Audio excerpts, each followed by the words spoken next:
Hello everyone. तो आज हम जा रहे हैं बायो का first chapter that is the living world पढ़ाने। बट पहले मैं ये बता दूँ, ये लिविंग वर्ल्ड का फर्स्ट पार्ट है। इस चैप्टर को मैंने 4th पार्ट में डिवाइड कर दिया है। तो फर्स्ट 3 पार्ट में आपका इस चैप्टर के बारे में डिस्क्रिप्शन रहेगी और 4th पार्ट में इस चैप्टर के रिगार्डिंग क्वेश्चन आंसर रहेगा। तो क्वेश्चन आंसर रहेगा इसलिए आप लोग को हेल्पफुल हो जाएगा। जब चैप्टर ख़त्म होगा साथ साथ आप उसके क्वेश्चंस कर पाए, तो इसके लिए आप इजीली इसको मगअप भी रख सकते हैं। आपको भूल भी नहीं होगा, चैप्टर के साथ साथ क्वेश्चंस भी सॉल्व हो जाएगा।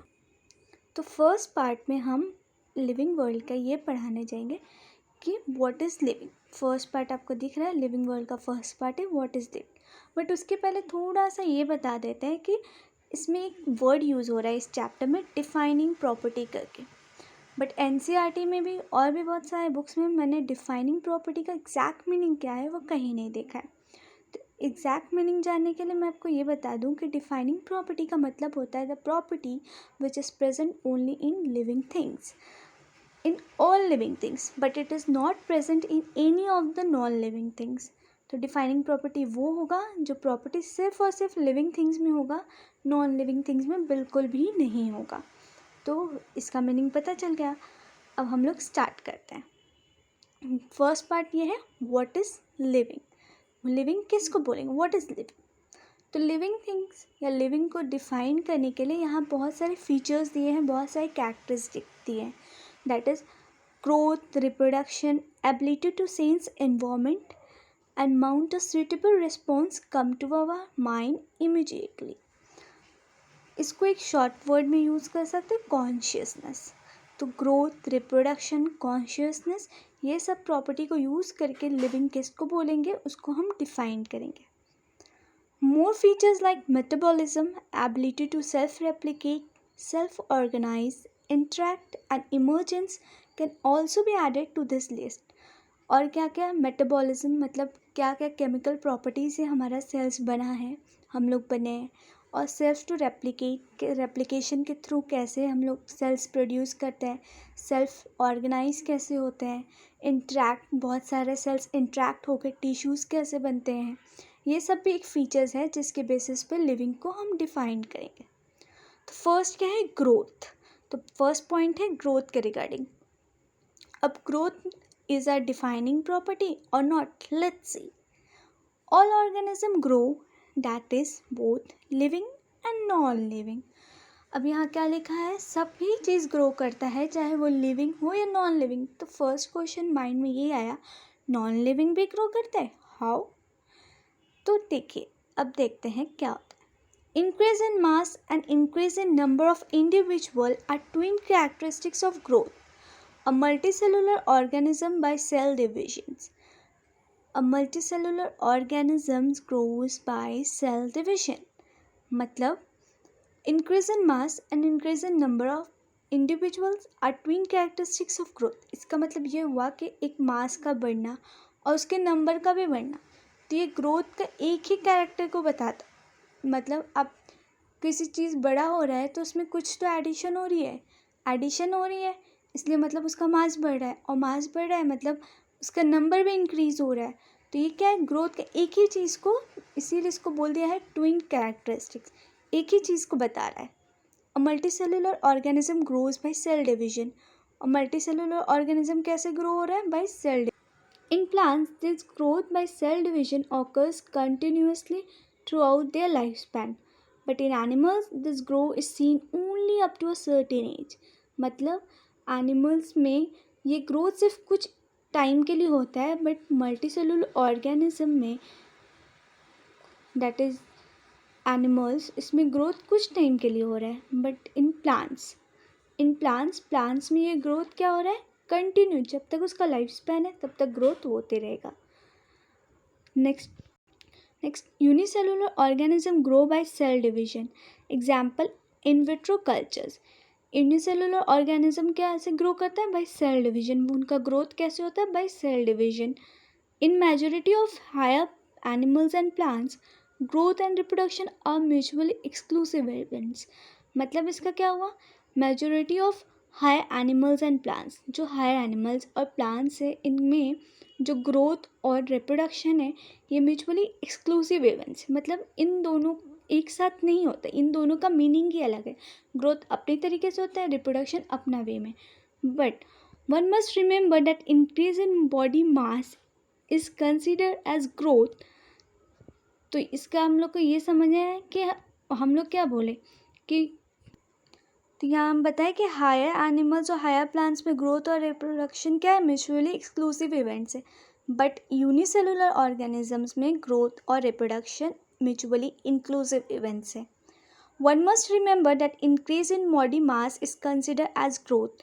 Non living objects also grow if we take increase in body mass as a criteria for growth. Example mountains, boulders and sand mount. तो क्या हुआ, इंक्रीज इन बॉडी मास, हम पहले पढ़ा है कि इंक्रीज इन बॉडी मास हो रहा है उसको भी हम लोग ग्रोथ बोल रहे हैं। तो जिस तरीके से नॉन लिविंग थिंग्स है, जैसे कि एग्जाम्पल्स में माउंटेन्स है, बोल्डर्स है, सैंड माउंट है, ये सब भी ग्रो कर रहा है, इसके ऊपर एक्यूमुलेशन होता रहता है, तो ये क्या करता है, बढ़ता रहता है। तो इसमें क्या हो रहा है, ग्रोथ हो रहा है, इसमें भी ग्रोथ हो रहा है, तो नॉन लिविंग में भी ग्रोथ हो रही है। However, the kind of growth exhibited by non-living object is by accumulation of material on the surface। ये हम बताएं कि accumulation मतलब एक के ऊपर एक, जैसे माउंटेन्स कैसे फॉर्म होता है, आपके ऊपर थोड़ा थोड़ा स्टोन्स फॉर्म होते होते होते होते क्या होता है, माउंटेन्स का फॉर्म वो चेंज हो जाता है। तो वैसे ही क्या हो रहा है यहाँ पे, accumulation of material on the surface पे मटेरियल्स के एक्यूमुलेशन जमा हो रहा है, तो वो वैसे बढ़ते बढ़ते नॉन लिविंग्स का भी ग्रोथ हो रहा है। In living organism growth is from inside, but living organism में ग्रोथ कहाँ हो रहा है, अंदर से हो रही है। Therefore growth can not be taken as a defining property of living organism. तो ग्रोथ को डिफाइनिंग प्रॉपर्टी नहीं कंसिडर किया जाएगा। Condition under which it can be observed in all living organism have to be explained by, and then we understand that it is a characteristics of living system. A dead organism does not grow। मतलब क्या हुआ, यहाँ क्या लिखा है, condition under which it can be observed in all living organism have to be explained, and then we understand that it is a characteristic of living system। तो हमको क्या समझ में है, ये डिफाइनिंग प्रॉपर्टी तो नहीं है, growth is not a defining property, but हाँ लिविंग और सिस्टम का ये कैरेक्टरिस्टिक्स बता सकते हैं। हाँ अगर वो लिविंग है तो वो बढ़ेगा, उसका ग्रोथ होगा। इसी तरह अगर कोई डेड ऑर्गेनिजम्स है तो वो तो ग्रो नहीं कर रहा है, तो मतलब लिविंग सिस्टम का कैरेक्टरिस्टिक ग्रोथ है, बट ग्रोथ डिफाइनिंग प्रॉपर्टी नहीं है, इसीलिए डेड ऑर्गेनिज्म भी क्या होगा, ग्रो नहीं करेगा। Now we move to the second part, that is reproduction. अब इसको पता करते हैं, reproduction is a defining property or not. Reproduction is a characteristics of living organism. In multicellular organism reproduction refers to the production of progeny possessing features more or less similar to those of parents. Reproduction क्या characteristics तो है, जैसे growth एक characteristics of living organism था, reproduction भी characteristics of living organism है। इन multicellular मतलब multicellular organism में रिप्रोडक्शन क्या होगा, वो प्रोजेनी फॉर्म करता है जो मोर और लेस अपने पेरेंट्स के सिमिलर है या फिर नहीं भी है। इट्स नॉट नेसेसरी कि एकदम एग्जैक्ट कॉपीज हो। Invariably and implicitly we refer to sexual reproduction. तो अगर कुछ चेंजेस आ रहे हैं, अगर असेक्सुअल रिप्रोडक्शन हुआ तो सिमिलर प्रोजेनी होगा, similar like parents, but sexual reproduction हुआ तो क्या होगा, थोड़ा सा वेरिएशन होगी। Organism reproduce by sexual means also. तो ऑर्गेनिज्म असेक्सुअली भी प्रोड्यूस करता है और सेक्सुअली भी रिप्रोड्यूस करता है। तो यहाँ पे देखते हैं कौन कौन किस तरीके से रिप्रोड्यूस करता है। Fungi multiply and spread easily due to millions of asexual spores they produce. Fungi multiply करता है, फंगी में क्या मल्टीप्लिकेशन होता है और वो क्या किसके थ्रू होता है, असेक्सुअल स्पोर्स दे प्रोड्यूस। क्या प्रोड्यूस करता है, असेक्सुअल स्पोर्स। स्पोर्स प्रोड्यूस होता है by means of asexual reproductions. In lower organism like yeast and hydra we observe budding. तो ईस्ट और हाइड्रा में हम लोग क्या ऑब्जर्व करते हैं, बडिंग। ईस्ट और हाइड्रा में क्या ऑब्जर्व करते हैं हम लोग, budding. In planaria we observe true regeneration. Planaria में क्या होगा? True regeneration. ट्रू रीजनरेशन मतलब अगर किसी पार्ट को हम काट दिए तो वहाँ से फिर से वो रीजनरेट करेगा, तो रीजनरेशन इसी को बोलते हैं। अगर उसका कोई पार्ट कट के गिर गया या फिर डैमेज हो गया तो वहाँ से फिर से रीजनरेट करना स्टार्ट कर देगा और फिर से वो अपना एक बॉडी फॉर्म प्रोड्यूस कर देगा। इन लोअर ऑर्गेनिजम्स लाइक ईस्ट में हम लोग क्या क्या देखें? ईस्ट और हाइड्रा में बडिंग, और प्लानेरिया में क्या है? True regeneration. That is, a fragmented organism regenerates the lost part of its body and become a new organism. तो अभी हम बताएं कि रीजनरेशन किसको बोलते हैं? जिस बॉडी पार्ट डैमेज हो गया है उसको फिर से वो रीजनरेट कर सकें। The fungi, the filamentous algae, the protonema of mosses all easily multiply by fragmentation. तो fragmentation किस में है? फंगी में, filamentous algae में, protonema of mosses में।